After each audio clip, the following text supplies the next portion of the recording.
Good afternoon to everyone. It is 3 o'clock and we'll go ahead and begin today's webinar. Welcome to today's web event, Wellness Program Implementation Series Part 5, Components of a Wellness Program, Peer Support. This webinar is brought to you by our colleagues at the Innocent Justice Foundation. Please note that this event will be recorded and will be published on OJJDP's multimedia page. Past web events are archived on OJJDP's multimedia page, so please take a moment to view additional webinars on juvenile justice and child victimization prevention related topics. For transfer or supporting materials related to any of those web events, you can contact the OJJDP NTTAC Help Desk at the email address on this slide.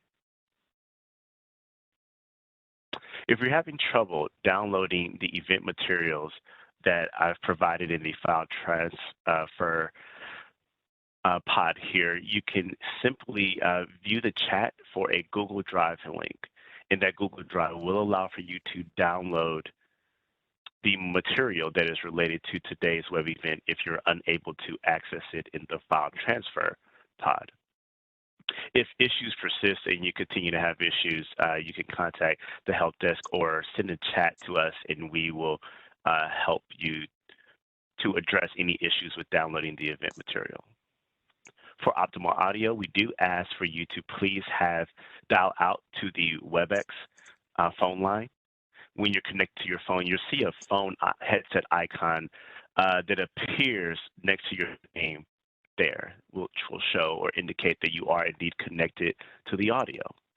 If you're experiencing any technical difficulties during the webinar, please send me, the host, a private chat message.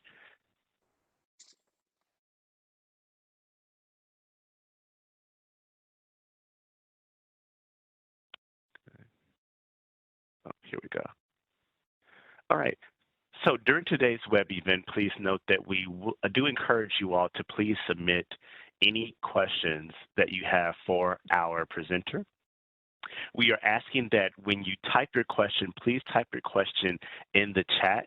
But before you hit send, please be sure in the to box that you select either everyone or panelist before you hit send. Again, before you type your question, please go to the chat panel and in the to box, make sure that you've selected either all panelists or everyone before you hit send and then send your question. Now, help us count. If you're viewing by yourself or alone, there's no need to type anything at this time. However, if you're in a group, meaning there's multiple people that are currently viewing today's web event, please go to the chat window and type in the total number of additional people in the room with you today. So if it's yourself and your program manager, you would put +1. So please take a moment, send to all panelists or everyone, the total number of additional people in the room with you today. Again, if you're viewing alone, there's no need to type anything at this time.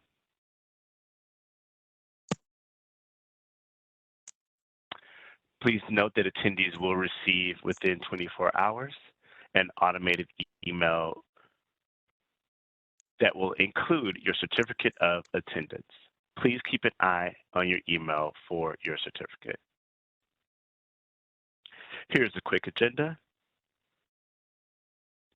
And now I will turn over, sorry, the poll is closing here. I will turn over today's presentation to Gabriella, who will introduce our presenter. Gabby, take it away. Thank you so much, William. Thank you all, and thank you, NTTAC, for, I can't speak today, I'm very sorry, NTTAC for hosting us again today for part 5 of our series on wellness implementation. My name, as Will said, is Gabriella McGowan, and I am the program manager for the Innocent Justice Foundation. And we are the official technical assistance provider for the 61 ICAC units, Internet Crimes Against Children units, across the United States. In normal times, we travel and we teach a full-day course to try to mitigate some of the very serious effects that people who deal with this kind of caustic material experience on a daily basis. Now, in this new virtual world, we've been able to kind of expand our scope and offer these trainings to a broader audience. So we are so very happy that you are here with us today. Just as a disclaimer, we are funded by OJJDP, and this is how we can provide these trainings at no cost for all of you. And while this particular wellness implementation series was created for in the Crimes Against Children task forces, the information that you all have been listening to from us can be applied across the board. So regardless of the agency that you are a part of, who you're affiliated with, or how your organization is run and organized, you can take these ideas and apply them to your agency as well. We really would like you to take this information, especially on how to implement wellness within your teams, and take it and model it, bring it to your supervisors, and hopefully this can help you in the long run with team satisfaction, with the way that you do your jobs, and the way you live your life. So without further ado, I will hand it over to our presenter for the day. We have our wonderful Dr. Joseph Zambro with us. He has so much knowledge, and he is a huge expert on the topic of peer support. If you have submitted questions during the registration process, we will take that into account. I have them right in front of me. And if we don't answer your questions throughout the presentation, we'll have time at the end for a brief Q&A. If you have questions that come up while we are speaking, feel free to put them in the chat, and I will be hanging out over there and noting them down for Dr. Zambro at the very end again. So again, thank you so much for taking the time and joining us today. And Dr. Zambro, take it away. Thank you very much, Gabriella. Good afternoon, everyone. It is truly a pleasure to be with all of you today, and thank you for all the fine work that you're doing. A little bit about me, perhaps. For the past quarter century, I've been practicing as a clinician. Prior to that, I had served as a police officer for a local agency within the Metro Detroit area, and that began in 1984. After 8 years with that agency, I decided to pursue a degree in psychology, not anticipating initially that I would become a police psychologist, but very soon after acquiring my master's degree in the mid-90s, I began working with a local agency on their critical incident stress debriefing team. And then further in private practice, I worked with many police agencies and fire agencies. 1 year ago, I left independent practice and joined the Michigan State Police. Presently, I am working within the Office of Behavioral Science. That is an agency within an agency. There are not many of which practice as in-house psychologists in the country, but our role is to serve the nearly 2,000 sworn members in the Michigan State Police, and we provide psychotherapy and other consultation to their family members, as well as the approximately 4,000 non-sworn members of MSP. I will say a little bit about my background as a police officer. I had been an investigator investigating crimes committed by and against children, primarily sexual abuse crimes. Most of those crimes were committed by adults against children. And at the time I was an investigator, there was not the proliferation of internet material. And I was going to say child pornographic material, but really this is not pornographic material. This pertains to the purposeful torture of children, and it involves very disturbing images and a very necessary part of law enforcement and investigative processes. As part of my responsibility within the Michigan State Police Behavioral Science, I'm tasked with some of my colleagues to attend to the cyber crimes units that are in the state of Michigan. And throughout the state, we have approximately 93 maybe a few more now. I think they've had some openings. We have about 90 plus personnel that are conducting these investigations, and they are in need of many more. I think that as it was in the early days of drug investigations, narcotics units were seen as vital, and their numbers grew. And I think that will be the very same for ICAC.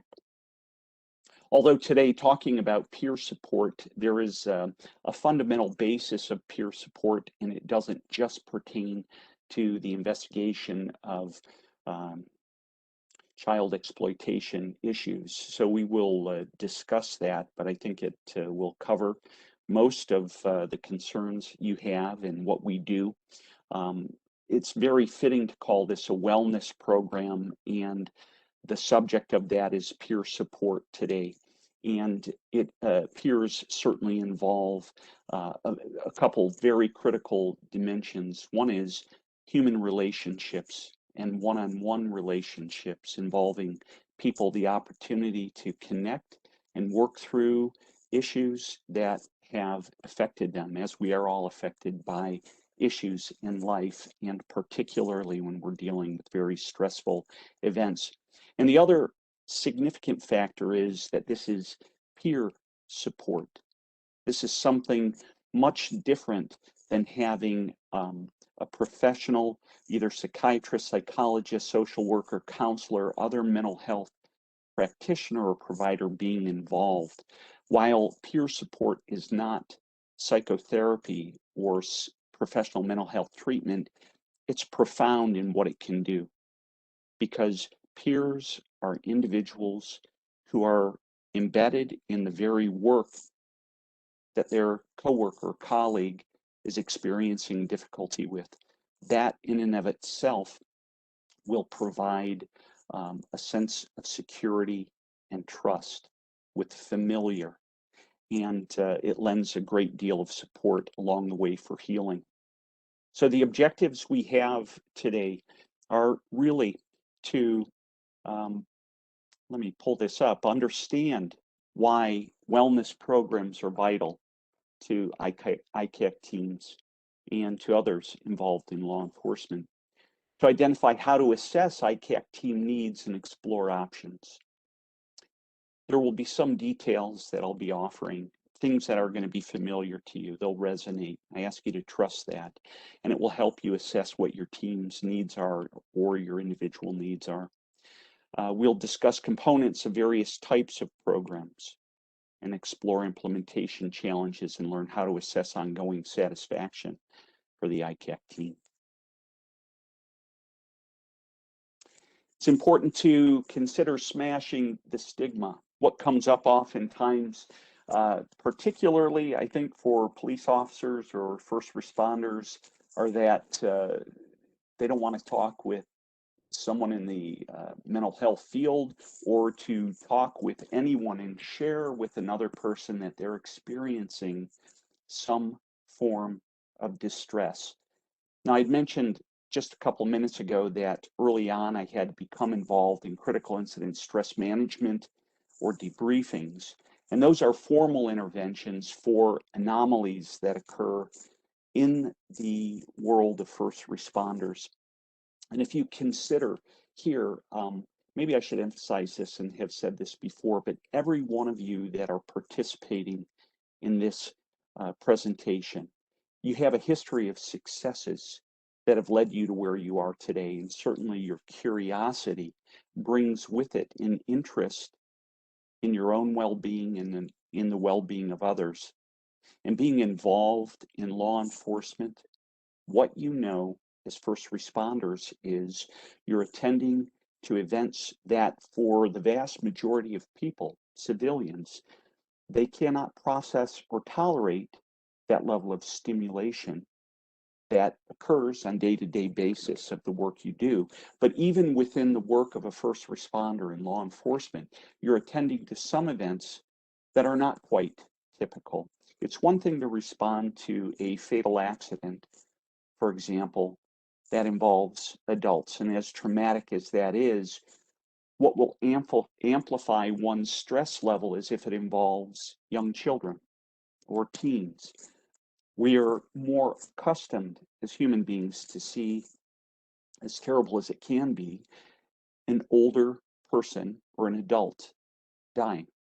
But if it involves some trauma of a child, that triggers within us very innate primitive processes that will have an effect or impact upon us. So in instances like that, there may be a critical incident stress debriefing, but there is on day-to-day levels various other stressors that police officers, first responders do experience, and they are residual. They build up. Consider this: as soon as someone puts on their garrison belt, straps on a weapon, immediately the brain is already prepped to respond to crises. And that adds a level of alertness, amplifies the brain, and keeps you ready. So even while you're engaging in a conversation with a friend that's casual about what you were doing earlier that day or vacation you may have planned, your brain is already attending to stimulation that may be coming your way through the radio or in the periphery of your vision. You're going to catch something or pick something up auditorily. And over the course of a shift, the body can amp up and never really come back to settling where it was at the beginning of a shift.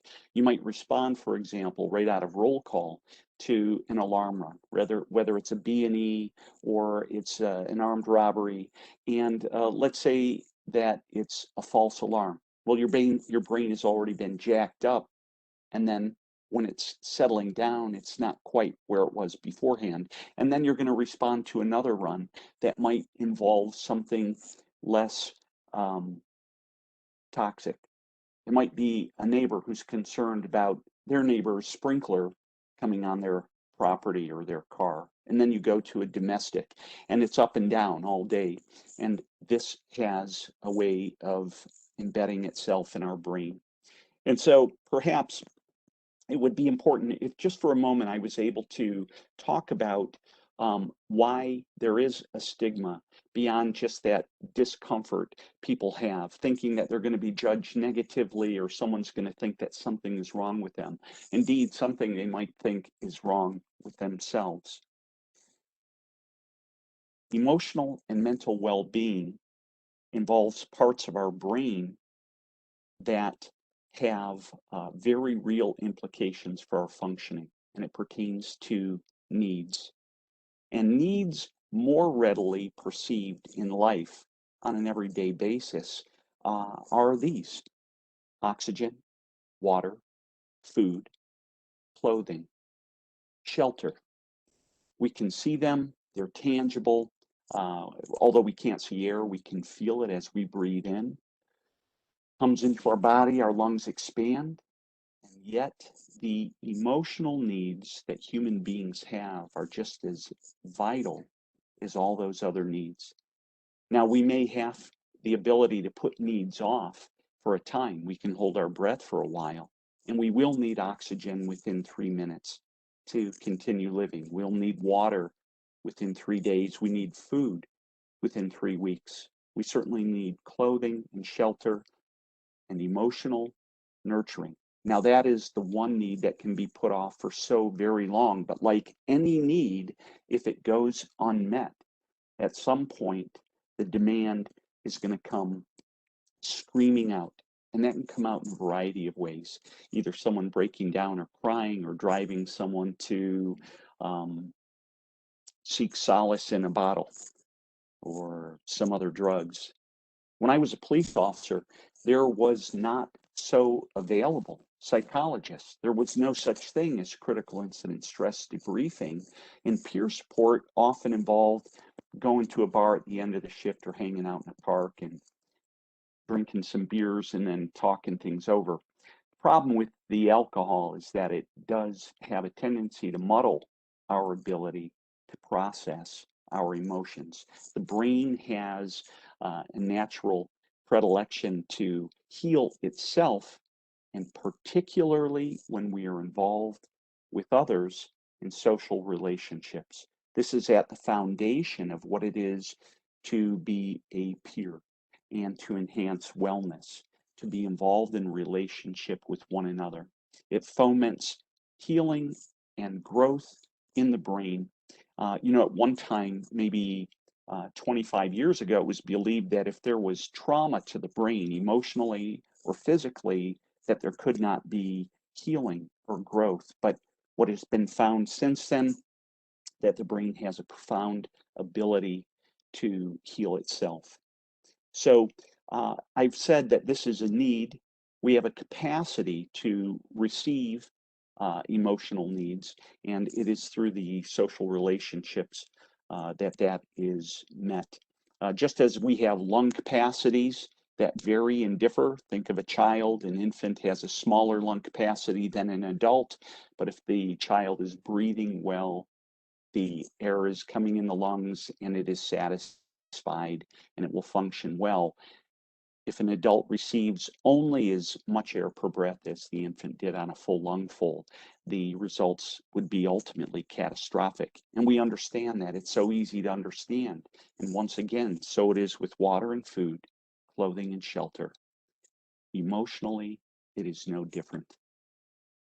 So what does emotional fulfillment actually mean? If we are nurtured well, that translates to self-respect, the respect of others, an awareness of our capabilities and our limits, and an overall sense of well-being. Just as oxygen invigorates us and hydration is good for us and healthy nurturing, there's all kinds of ads for healthy nutrients, but emotional nurturing is absolutely just as vital.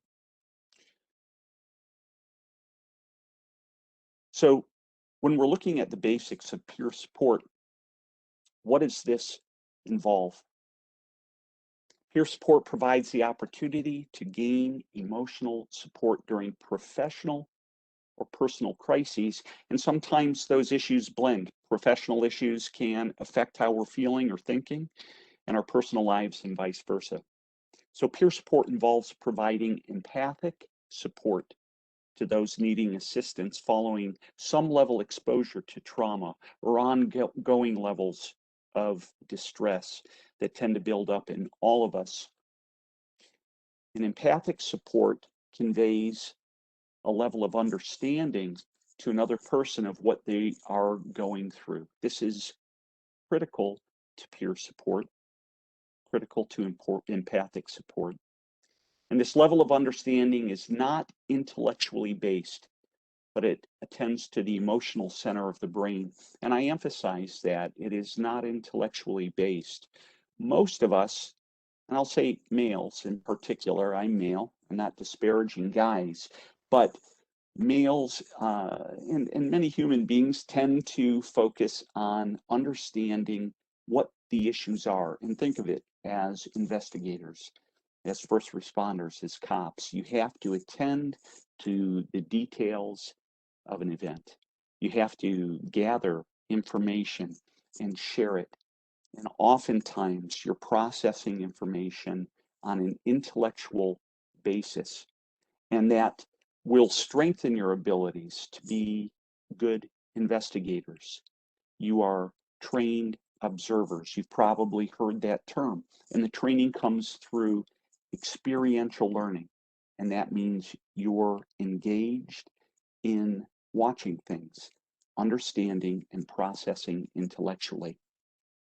But I want to go back to something I'd said about all of you being here today. You're drawn to wellness, the concept of it, the reality of it. You're drawn to peer support because there's something within you that is innate, or someone saw within you something valuable. It pertains to this empathic ability and your interest in others and understanding them on an emotional basis. So empathic support, it may involve the sharing of information, but most importantly, the thing you're giving to another person is yourself, your time, your attention, your silence, your eye contact. You're giving assurances through a tone of voice, through a rate of speaking and delivering words. You're giving a caring, non-judgmental presence to this other person. I want you to trust the value of that. It is profound. Again, precisely because we are social beings. All human beings are intended to go through life through the support of healthy, loving relationships. If there's any judgment you make, it is one of your how positive it is that the other person is willing to share. You can comment on that. You can comment on their ability to seek assistance and how wonderful that is. It says a lot about them in terms of their willingness to be vulnerable. That will strengthen their willingness to share. Proactive tools and strategies are provided to mitigate or minimize exposure to recurring traumatic events or crises. And that is precisely what peer support involves. It is a proactive response to offset the effects of trauma.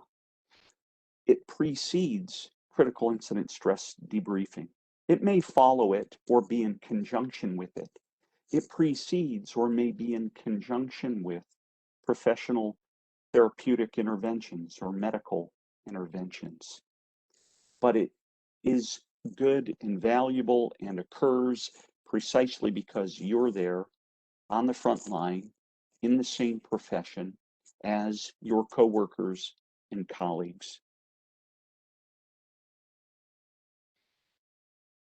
Peer support helps maintain the day-to-day stressors that take place in a less formal setting.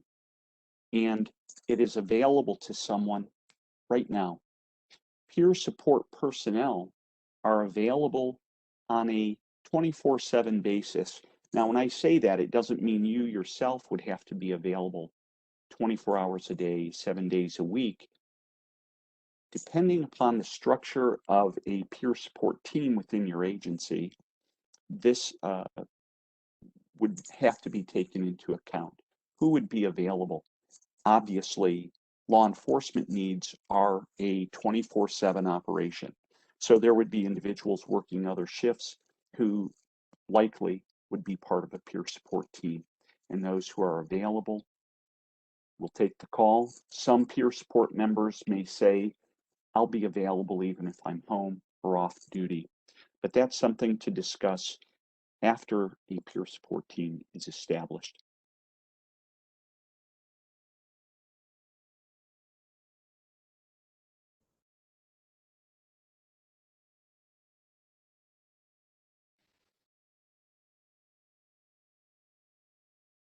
Bear with me, I'm going to find the slide I need.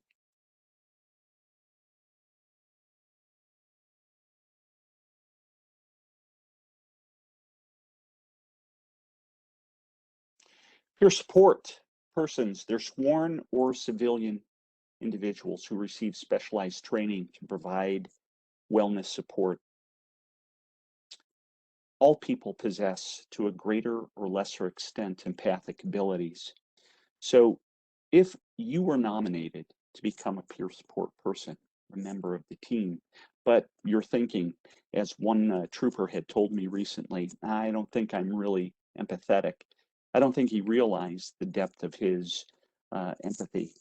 And just because he may be standing off to the side a little more, not taking initiative to point out to others what he sees in them or his care for them, he no less had that ability of empathy than someone else.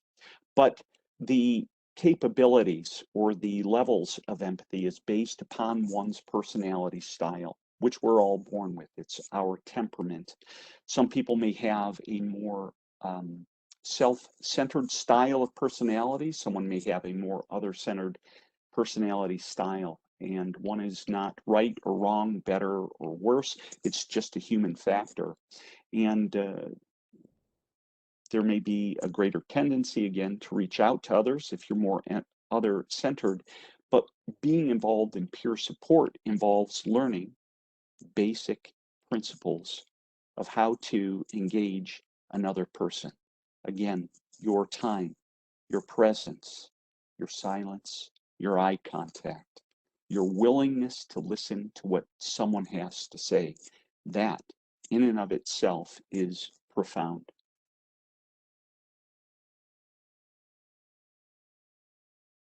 Peer support persons are not therapists, and their role includes offering information, support, guidance, and appropriate referrals. So we've been talking about this already, the significance of just being present. Information can be by way of providing the name or number to an EAP representative in the agency or the HR department, or if your agency has a contracted psychologist or in-house psychologist, you'd be able to provide that information. There may be other information you'd learn as peer support members are trained to give out to the others, information about what you do for yourself. Usually peer support members are individuals who are also engaged actively in a well-lived life. And so you'll be leading by example and drawing from some of your own experiences. What happens, though, with peer support, and what is significant about this, is you are going to be setting in motion for somebody who's experienced trauma a physiologic response in their brains. Emotional nurturing, again, pertains to needs. And the needs are governed by a part of our brain known as the limbic system. I just want to say briefly a little more about that. Within the limbic system, there is the amygdala. You may have heard of these structures.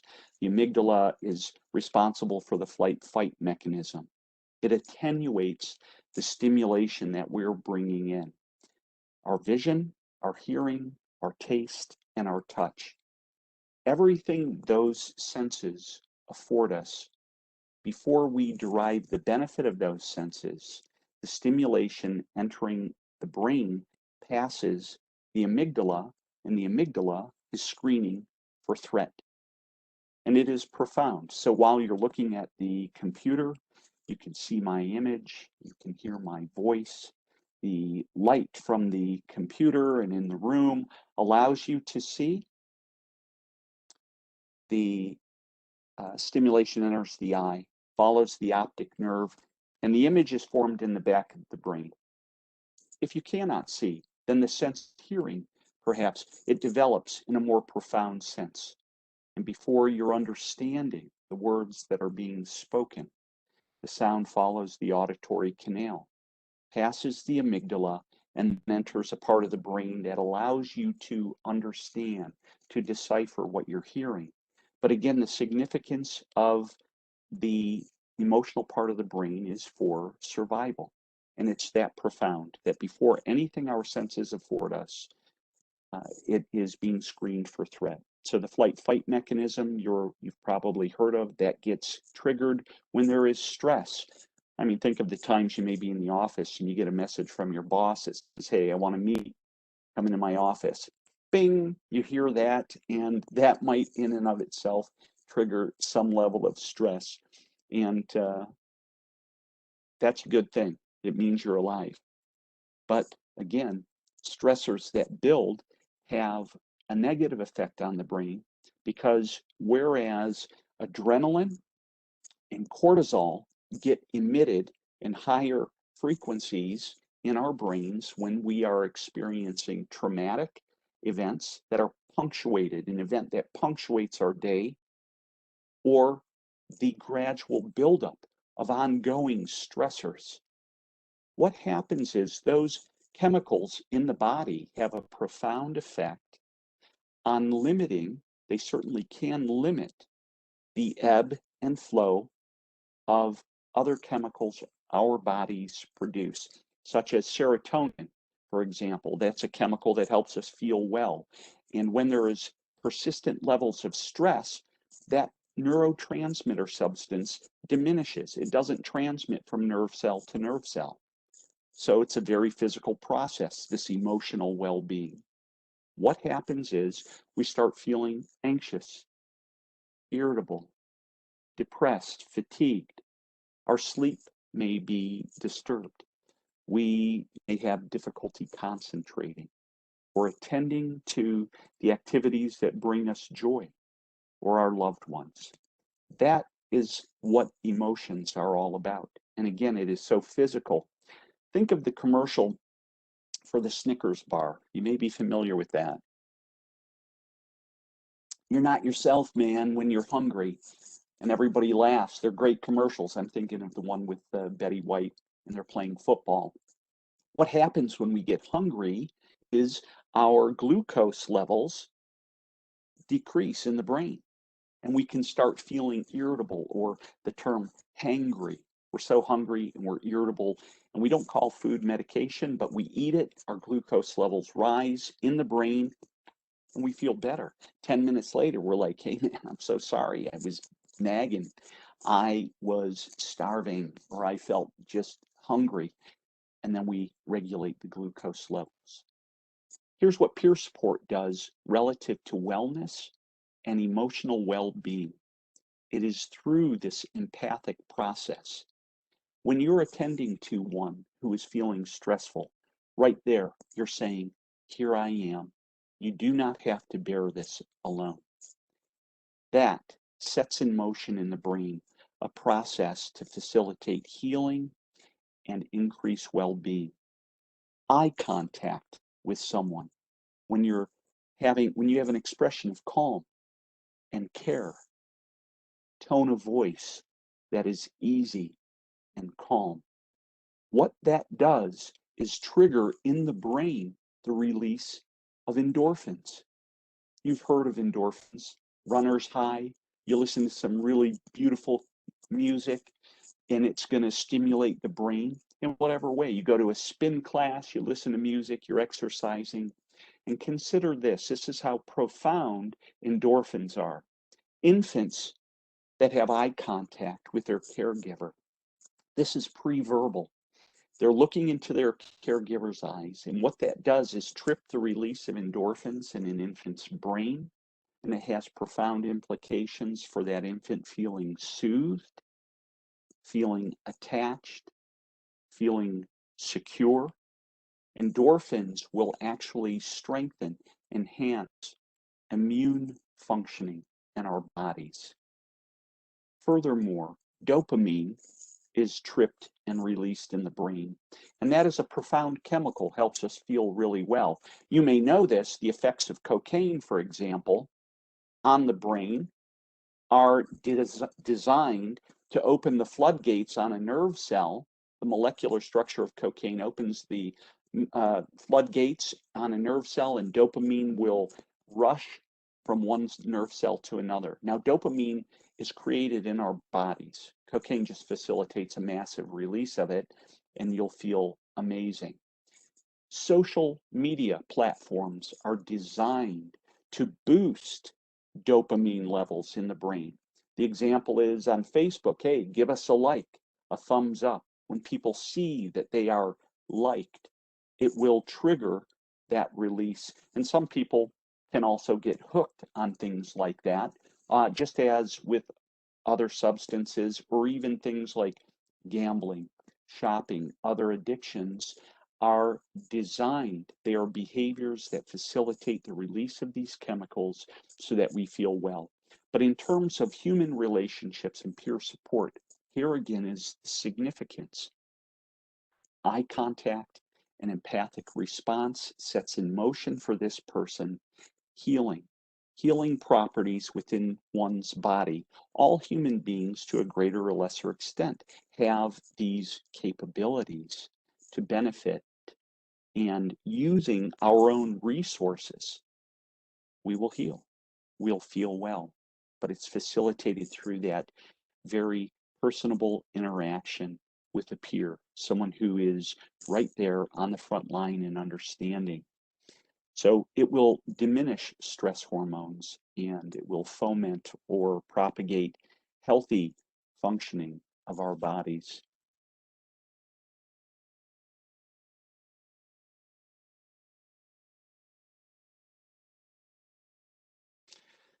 Peer support team members provide support and liaison services to employees and family members who seek assistance during times of crisis. Trust with the familiar. So we've already talked about this a little bit, and I'll emphasize it again. People will go to others who are familiar to them. It's just very human. And those who perform the same tasks or roles that they're engaged in.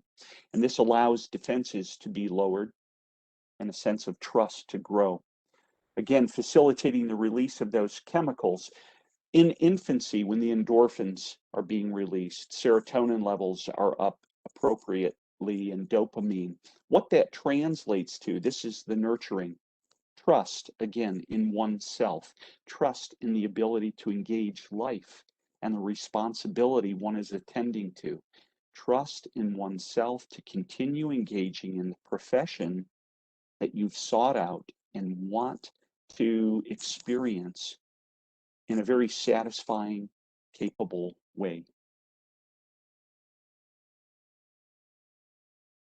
This is the significance of empathic support, peer support, and in experiencing a sense of peace. Peer support, however, is not a replacement for employee assistance programs or a replacement for professional help. I've alluded to this, just as peer support members are not clinicians. You do not have to bear that responsibility. Clinicians are trained and licensed to be attending to some of the other issues that can be quite profound, serious, of course, and what you'll be paying attention to, importantly, are your own limits. How would you know? How would you know if someone would need support from a physician, a psychologist, or other mental health worker? Trust. You have a lot of clinical experience already in the work that you do. You're attending to people on a daily basis, whether it's family members, other people in the general public, or civilians when you're enacting your professional responsibilities, and importantly, your peers. When you're interacting with the peer, you're going to be using yourself as a gauge.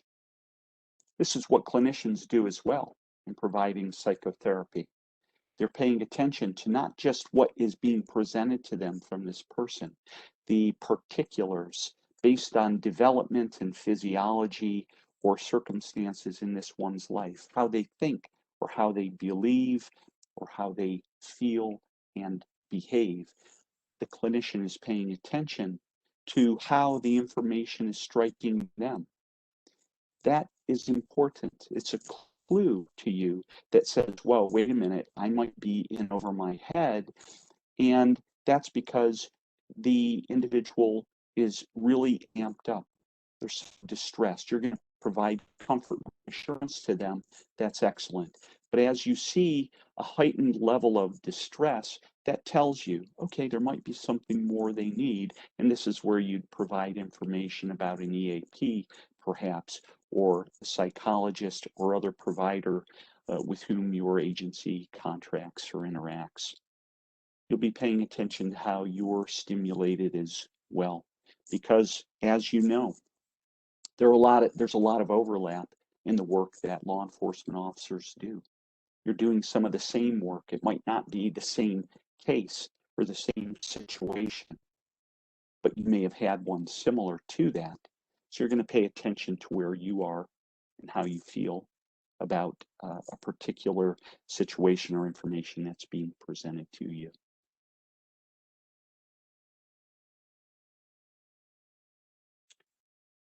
Peer support models. There are several listed here, and I'll share with you how we approach peer support with through Michigan State Police. The first you see is team coordinator model, where there is no involvement from a licensed mental health professional. I'm not sure what agency would do that, because in as much as peer support is wonderful, and indeed, I suspect that many of you have already been involved in peer support and you haven't even known it. I'll say this, again, when I was a police officer, there was no peer support. There was no formal peer support. There was no psychologist or critical incident stress debriefing, but we would do it with each other. And at times it wouldn't involve alcohol. And if I could just give an example, one time I was a uniformed officer, it was 1987, and in the Detroit area out of Detroit Metropolitan Airport, there was flight, I think 255. Some of you may have heard of that or know of it, but it was a very large airliner that was traveling from Detroit, I think, to the West Coast. Maybe it was going to Phoenix, but it was a very long flight, and there were approximately 300 people on board, and that plane went down. It did crash just after takeoff, and that was as the night was approaching.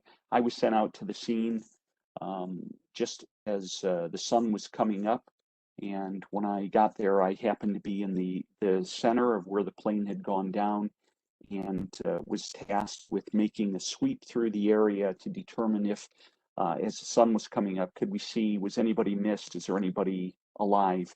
And at that time, there only was one survivor. It was a 4-year-old girl at the time, but there were no other survivors. So what the day consisted of was following through with an investigation, and there was a grid that was created, and it was a very lengthy, involved day that involved actually cleaning up first the remains of the people there. About a week went by, and I started experiencing very, very significant distress. What happened in the news, the Detroit News came out with a publication and listed all the individuals who died on the plane and their photographs. I don't know how they acquired the photos, but this put a face to all these people. They were not just nameless and unknown, and looking at pictures of people who were alive, that had a profound effect on me. Unfortunately, I was able to reach out to a colleague of mine. He happened to be a police officer in a neighboring department, but he was somebody that many, many people respected. He just had a natural way about him, this ability to provide comfort and a wisdom, and he just listened to me. And there were a lot of tears that I shed, and I was pretty freaked out by my experience and the intensity of my emotions, but he was there just to assure me and reassure me that everything was okay. It had a profound effect. It's something that allowed me to continue doing the work that I do. And along the way, there were other experiences like that where I have interacted with fellow police officers. And I suspect you too have had just casual conversations, whether you're in a cruiser or you're in the office or you're out in the field or you're just door to door and exchanging a coffee. You're talking about things and you're already providing support to one another. But no involvement from a licensed mental health professional, that can be a little tricky because, again, you may see someone demonstrating a need for something more involved support. So a clinical advisor model involves mental health professional who serves as an advisor. But I will say the licensed mental health professional, which is our model in MSP. Again, we are embedded, we are within the agency, and this is our full-time gig. We're here, we provide the training, we receive referrals for the peer support program, and this is a referral-based program. It isn't something where somebody comes and says, hey, I'd like to be a peer. What is communicated in each of the posts throughout the state of Michigan is if there is someone, a trooper, a colleague within the agency who you think would be an excellent peer, who's trustworthy and empathetic, nominate them. So names are given to a post commander or supervisor, and then the Office of Behavioral Science is contacted, and we reach out to those individuals to see if they're interested. Sometimes they know that they've been nominated and sometimes they don't, but the invitation is then extended. And the importance of having a clinical supervisor model is that we're there not just to provide the training and ongoing refresher courses, but we're there to be of assistance if there's a referral needed. And if a peer thinks that one of their colleagues is in need of psychological help, we get the call and we move forward on that and we'll contact the individual.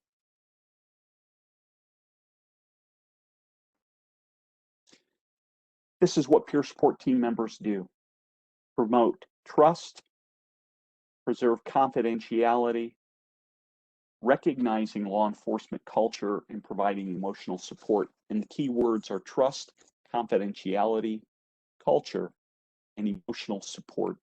We've talked about the emotional support and the value and benefit of being present to someone. Trust, it's there because you're a peer. People are already going to be looking to you and seeing you as one who is capable. You've been in the trenches and you can have an understanding. Confidentiality is critical, and that means you're going to be listening to what they say and not repeating anything to anyone else about what has been shared with you. And that goes a very long way in helping this person feeling respected and valued and continuing to heal. Now, there are limits to confidentiality.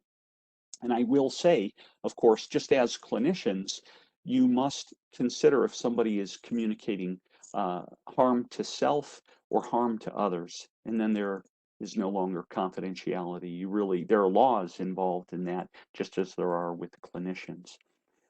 There's also something else relative to confidentiality, and I'll use an example of a case that I'm familiar with where a peer support member happened to respond to a very critical incident, a scene involving an officer that took the life of a civilian, and it was in the line of duty. And the individual wanted to talk with the peer right there. And the peer says, "I'm here, bro. Tell me what's going on. I'll listen to you." And the problem with that was that legally, who was there, because they were involved in that scene, they were compelled to reveal what was shared with them.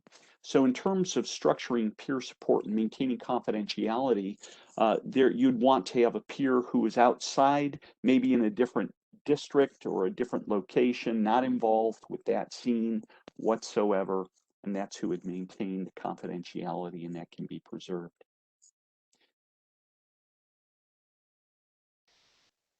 Peer support team, you're going to be mitigating adverse effects of stress. We've talked about that, the role of social connection and how the brain works on an emotional level. You're going to be providing necessary referrals. And again, when there's in-house clinical supervision or contractual supervision by a psychologist or other mental health professional outside the agency or an EAP program, that's your go-to. And you can give that information directly to the officer in need, your peer, or you can make a call. I've received a call from a peer who said, "Hey, I have a troop with me. They know I'm making the call. They felt comfortable with me being here, actually wanted me to be here, but I'm going to pass the phone off to them." And then we were able to dialogue further. So there is some freedom in how you convey the information and give referrals. And you're connecting, of course, most importantly, with similar experiences. The benefits of peer support, I think that I've been sharing that all along, and this has to do with the emotional functioning of our brain, how we are wired as human beings. But it does increase work-related trauma. It increases coping skills, and importantly, related to that is trust. Remember, the experience of emotional nurturing, when it fills one's capacity and they're feeling well, that translates trust in oneself. And consider the gifts you already possess that brought you to where you are today in your professions. It's beautiful. A history of successes that have led you to where you are, and a depth of intelligence and sensitivity that contributes to those successes and there will be more in the future. They're going to be building a culture of self-care, and that too breaks down stigma, the fear that somehow something's wrong with somebody if they're reaching out for help. And what is culture really? Culture basically is the way things have always been done, and they just keep being done. Culture occurs not through what is written in policy or the principles, the mission statement that might include that, but culture is really based on the way things are. And this is something new. I said 30 years ago it wasn't in place, but a new culture is being created. People who want to become peers and say, here I am. I'm right here. I'm looking at you, man, and I'll listen to you. I'll give you everything I've got, just by way of listening and support and encouraging words. That's going to create a new culture. And 30 years from now, it's going to be vastly different and very powerful. It's going to help people do the work they want to do and do it with a sense of well-being. It destigmatizes, of course, asking for help, and it supports the recovery process. Those chemicals that are going to be flowing through the brain, no different than when you eat a Snickers bar, man. The glucose levels elevate, so too in peer support. Endorphins elevate. Serotonin has a greater ability to flow freely in the brain, as does dopamine, and healing continues. Resiliency. Recognizing and managing feelings. Now, rest, I'll just say, is the single most important element in being able to manage one's emotions. That does involve sleep, but it involves other things as well. Resting, something that's relaxing and enjoyable. In building resiliency, not just in yourself, but others through peer support, you're going to attend to your own limits. I'd said that before. As you recognize how available you are to someone else, if you say, no, man, I'm spent, or I'm being triggered, it'd be okay. It's best to pass it on to someone else. Recognizing your limits, your exhaustion, or you're being triggered allows you to know how far you can go with someone. Develop a sense of purpose, purposeful living. This involves engaging in tasks that promote well-being and an interest in living. It reaffirms your reason for doing the important professional work you do. Purposeful activity, it's not just professionally, which most certainly is purposeful. It is there to provide a structure. And yeah, the work in ICAC, for example, though, is ongoing. It's like never ending. And sometimes you see repeat offenders. Someone is going to go in jail, and man, they're out and their brains are wired to continue doing what they're doing. But your work is purposeful.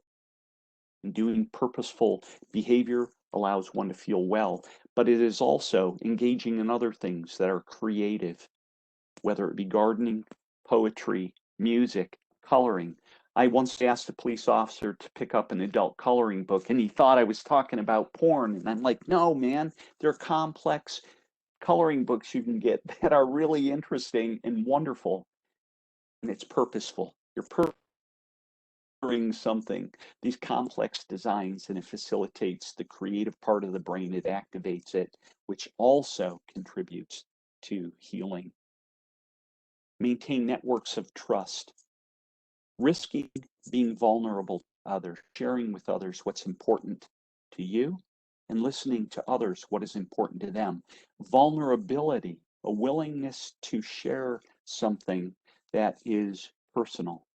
As we do that, we're respecting ourselves. We're also respecting another. We're allowing reciprocal relationships to evolve and mutual trust and respect to grow and strengthen. Communicate in times of crisis. So sharing your experience, your insight, involves valuing and respecting yourself in order to share something personal with someone else. Keep in mind that as you open yourself to others and share your experiences, you may be touching on something very similar to what someone else is experiencing. Trust your perceptions in what other people are communicating to you. And communication is far more profound. It involves much more than speaking. Speech, typing, this is just writing, that's just one form of communication. But behavior is what communicates most. So share your perceptions with others and what you see through their facial expressions, their mannerisms, their lack of eye contact or their eye contact. But it might trigger in you an opportunity to share something personal about yourself. And that could very well open the door for them to share something very similar, but they were so afraid to share. This is what happens in critical incident stress debriefings as people talk about the event that took place. I say when I'm doing those, you don't have to share anything if you don't want to, but keep in mind when you do share, you're likely going to be touching on something someone else is experiencing that they were afraid to share. And it opens doors and it allows for greater healing.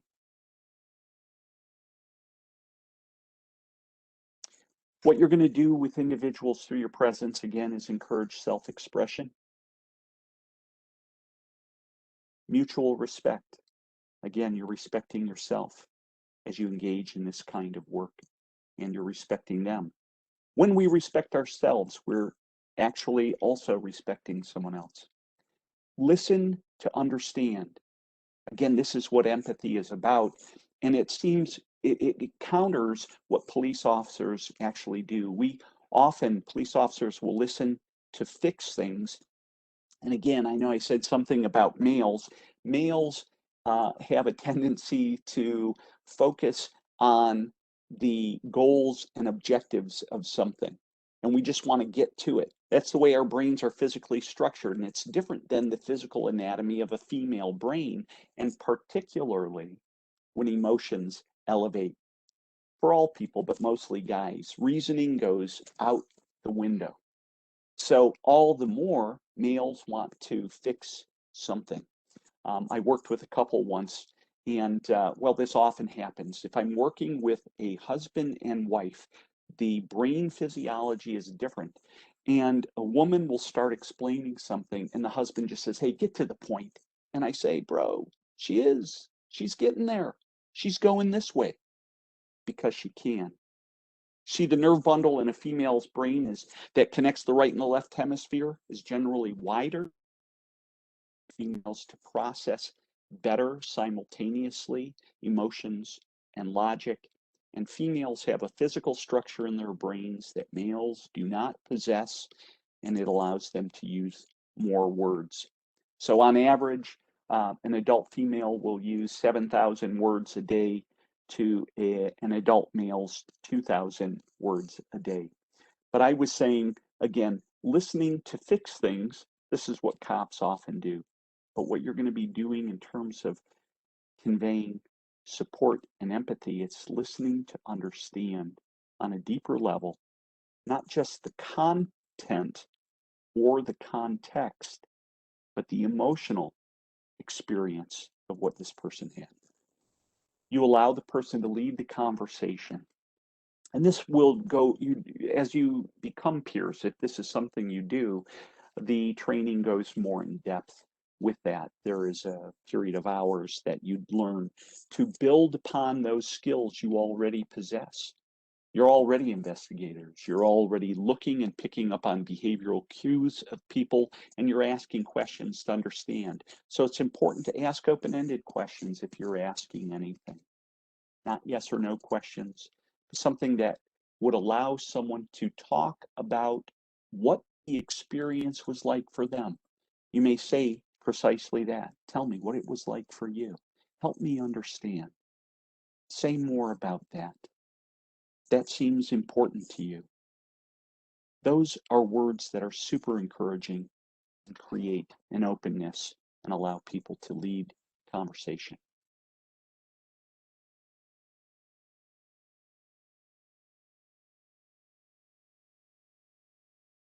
Trying to move to another slide here, but it's stuck. There was, here we go, confidentiality. We've talked a little about that.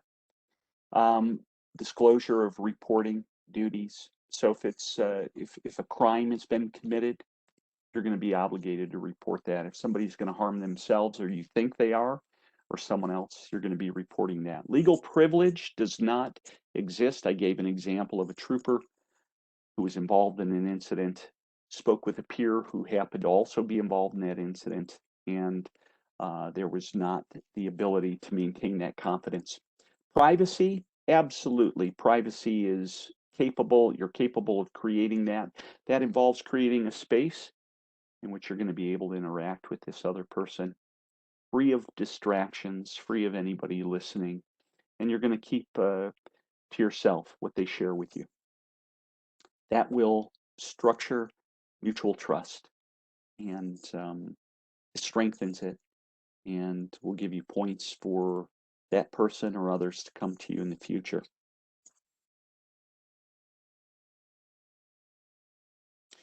Talked about the limits of confidentiality. Now, this is important. It is not recommended for peer support to keep any written formal records of peer contacts. You don't indicate dates and times. This is really informal. It's about just being present and available to them. That's the greatest gift you're going to give them. You're not going to take reports about the conversation, who they are, anything like that. It should just be easy peasy, if I could use that term. And again, the shared information stays between you and the person who's sharing that with you. Where do you start? You're going to talk amongst yourselves or within your department to determine what the support is that's needed. Would there be a need for funding that support, the development of a peer team? That's something you'll consider and ask your agency about.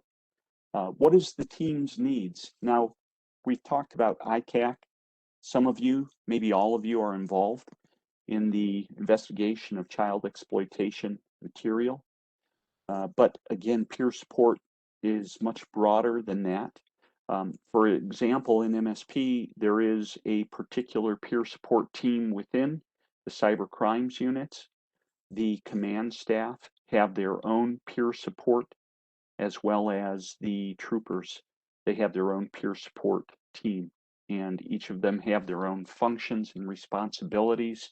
So again, peers sharing the same responsibilities are much better suited because they understand the nature of the work. So that's part of assessing the needs of the team. Procedures are going to be developed. We have a policy within MSP. I don't know if there are websites, if you were to do a search, if there are other policies or organizations that have that. That might be something, if you had questions, we could talk about later. I don't think my contact information was listed, but that could be provided you as well, and you'd be welcome to email me or call me, and we could talk further about that. Initial and ongoing training, this is very important. So again, having a clinical supervisor, somebody who could interface with the peer support team leaders, peer support personnel to maintain the training and ongoing needs. How do you find an appropriate person? Again, you pay attention to what you see, what you know, who you trust, who you feel comfortable with, and the peers nominate peer support members. Their contact information is listed and accessible to those needing support. And then again, resources in terms of developing a program. There may be websites. Perhaps we could talk if you have further questions. What other resources there are, I'm not sure, but you may have some information about that.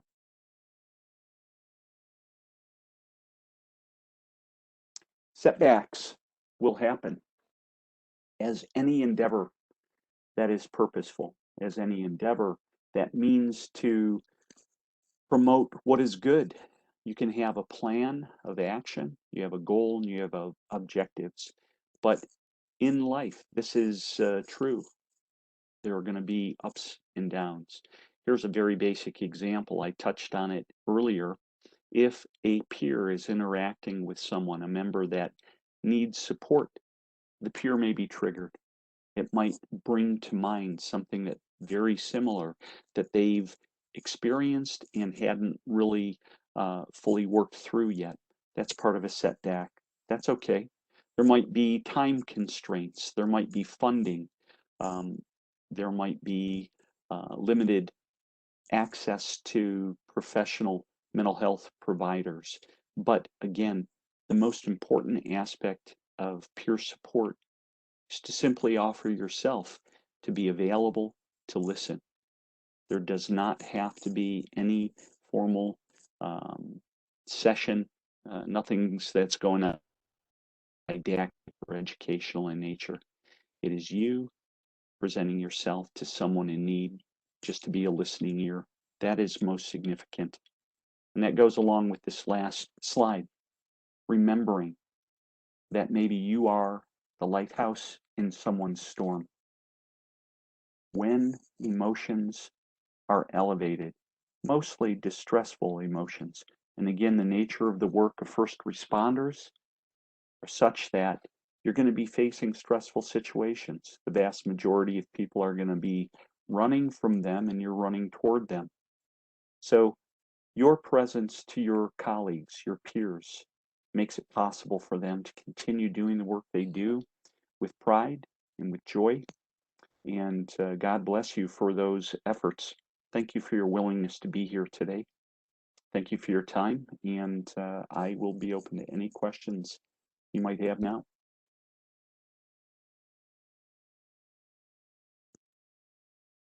You're muted, Gabby.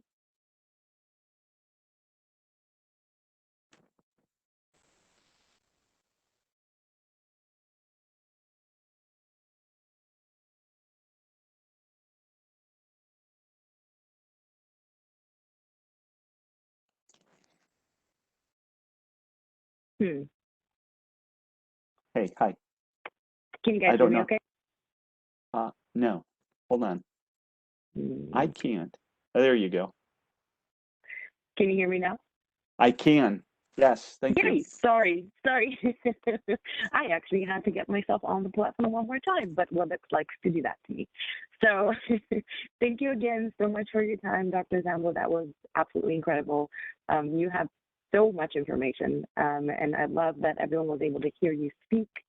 We did have some questions come in during the presentation, so I will address those right now. And the first one was from a lieutenant who was inquiring about whether or not there are any specific questions that you might ask a first responder after they have experienced a tragic event. So basically how to make sure that they are feeling okay and maybe open them up to a conversation. There it is. Well, I would ask the lieutenant, how would you do it? And you've probably had the experience of doing it already. It's looking at somebody and saying, hey, bro, you all right? Or, first of all, noticing the cues on their face. All right. Let's say that it's obvious that they have, I'm going to put it in quotes, the dazed look on their face, or they looked exhausted or spent. You just approach them and just get them to look at you. Say, hey, how you doing? Now, initially, many cops say, oh, I'm great. I'm all good. No problem. Just be silent. Just wait. And you can encourage them. Now, Lieutenant, I'm assuming that you have some time on the job. So you're going to draw from your own experiences and you can share with them, when I experienced something similar to this, and it doesn't have to be the exact thing. Take that risk, put it out there, let them know how you experienced it. Again, that vulnerability, the willingness to be vulnerable and share with somebody can open the door for them. They're looking, oftentimes, cops will look at command staff and think, they'll think they're aloof, or they're removed, or they don't remember what it was like to be involved. So sharing, though, being very human with them will in itself open the door. There doesn't have to be a specific question other than you communicating, you notice something about them and the nature of whatever the event is and what your own experiences have been. Absolutely. And I wanted to share something else that we have also done throughout our program as well. Sometimes it's the easiest way to kind of get people to start talking and opening up is just to do something that has nothing to do with it. Ask them if they want to take a walk, hand them a bottle of water, do something that might even help them, mitigate those first symptoms and reset them without them even knowing. So just, a simple, would you like to take a walk with me? Or here's some water for you. Can also help with that. Thank you very much for that. The second question that we had was something that you mentioned in the beginning about first responders having, the highs and the lows, and how they can go into different situations or different circumstances. And if you see something that's very stressful or something that puts you in a certain headspace, how do you then not transfer that to the next case that you have to work on, right? So if there a downtime period, and I think peer support and everything that you talked about today can help with that a lot. So if you can expand on that a little bit. Yeah, that's an excellent question. The very real facet of the job, and some things are hard to let go. Just as an example, I know I'd said something about the sprinkler going on someone's driveway. That was a personal experience I had.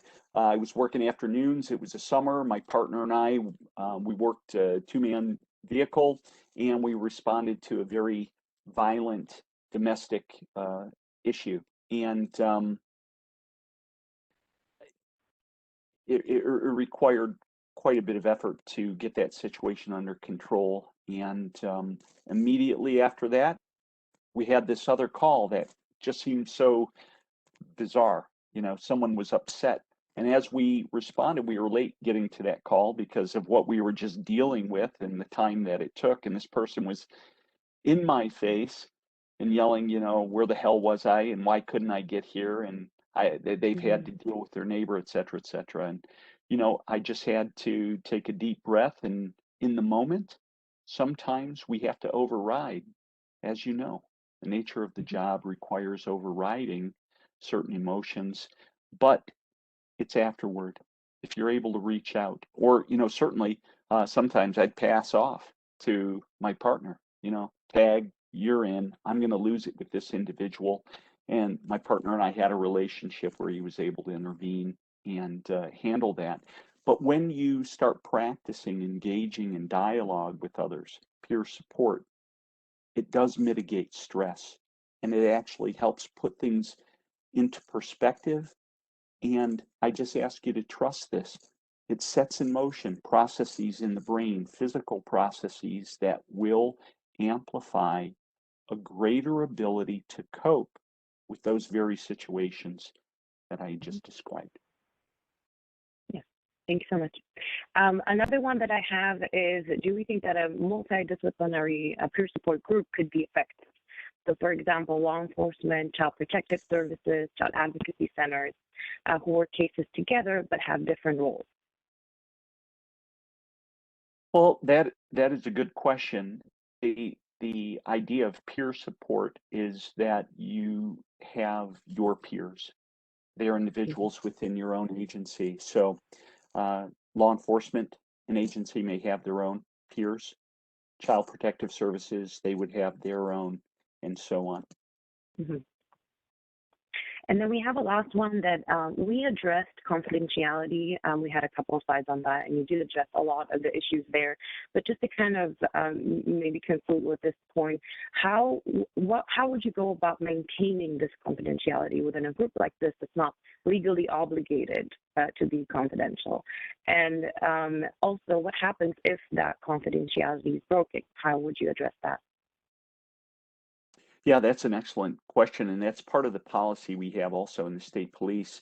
That issue would be brought up if, for example, a peer is hearing. This is one-on-one, and privacy and confidentiality they're cousins, right? But they're different. So you're in a private setting and you're simply hearing what somebody is sharing with you.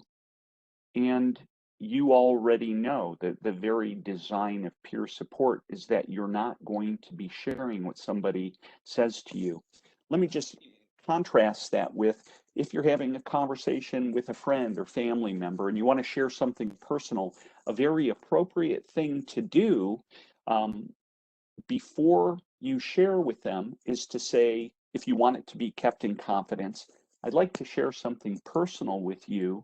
Would you feel comfortable keeping it just between you and I?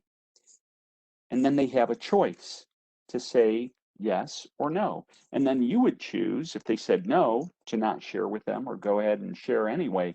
But if they say yes, then you're trusting. It's not going to go further. And it gives you the freedom to speak and say whatever it is. In a peer support team setting, it's already implied that what is being shared with the peer is not going to be repeated. Now, the individual who's sharing the information is free to say whatever they want to whomever they want.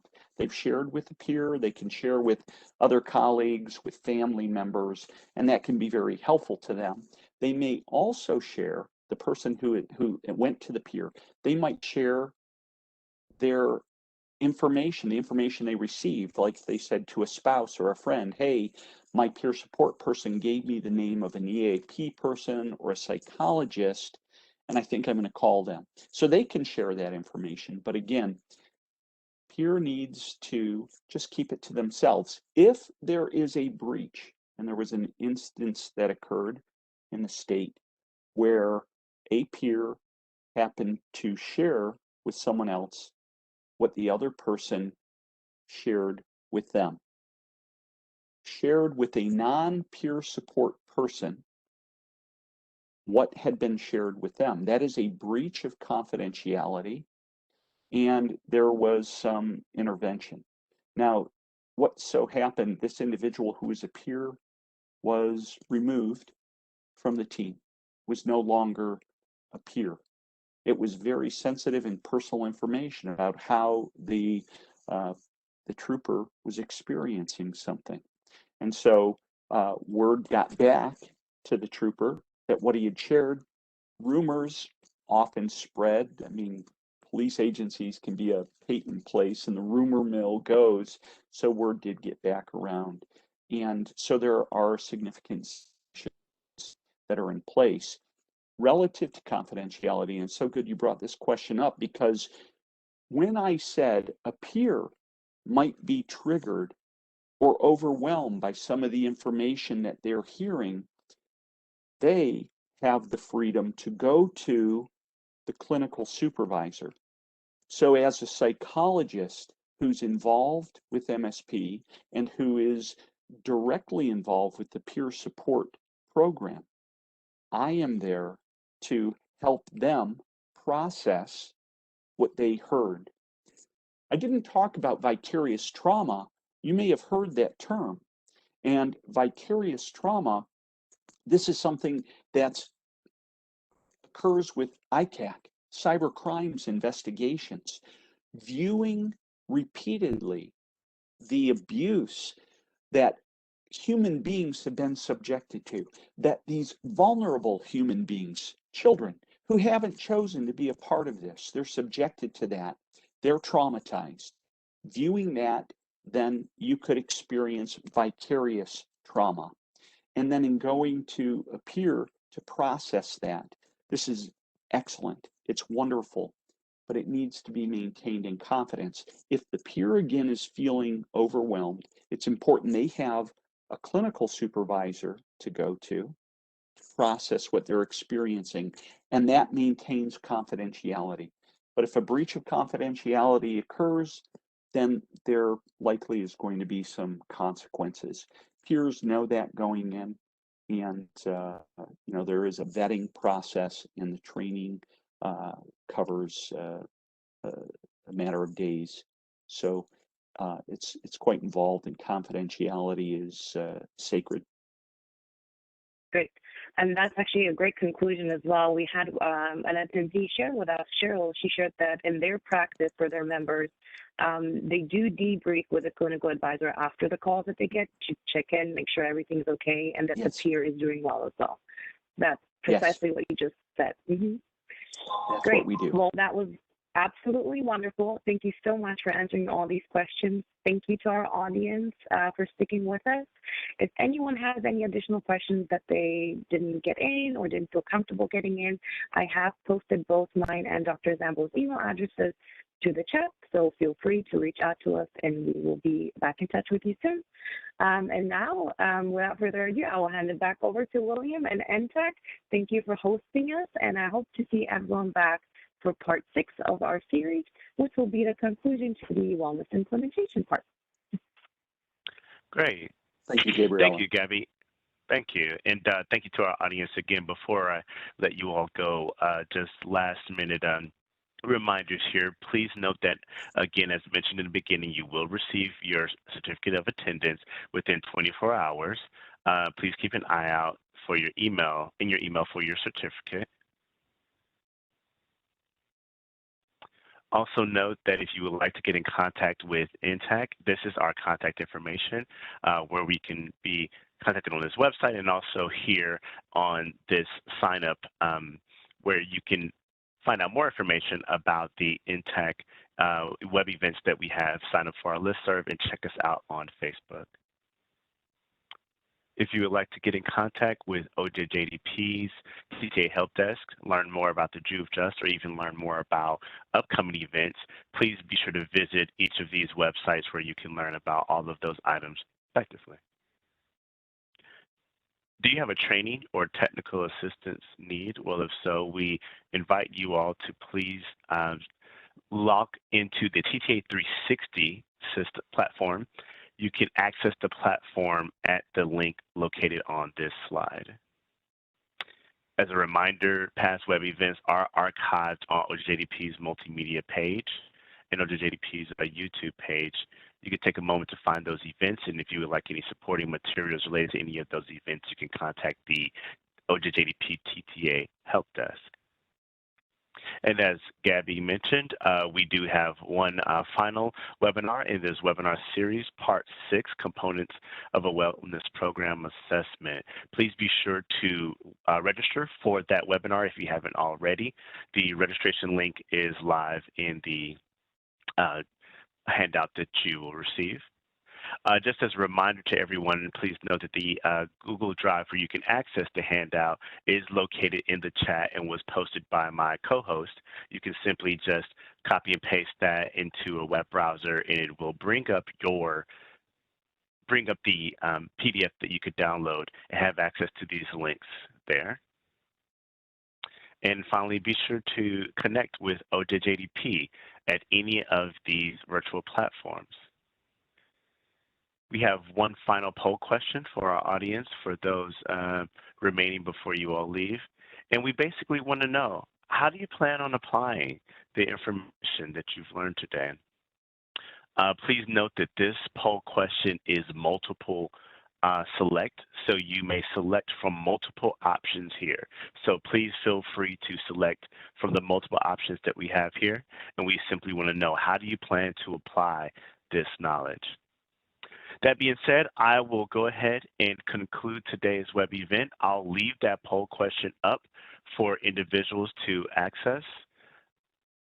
Don't forget that you do indeed have access to the link where you can get a PDF of this document here.